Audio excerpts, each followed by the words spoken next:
So being immersed in cold water is a very effective way of getting cold quickly, because heat is drawn away from very, very, very fast indeed. And that's also partly because water gets into every nook and cranny to draw heat away from you. So let's think now it's Boxing Day and the sea temperature around us is around 5 degrees, which it can easily be at this time of year. What would happen if we were to put someone into that sort of cold water?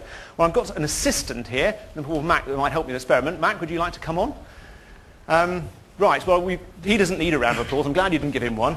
Mac, just sit yourself on the edge there. Thank you, sir. Now, a few things you need to know about Mac. Just hold on to that if you wouldn't. Okay.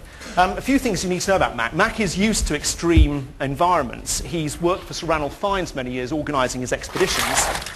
And he's worked for us on our Extreme Everest trip this year.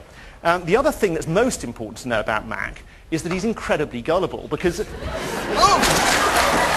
Okay, Mac, talk to me.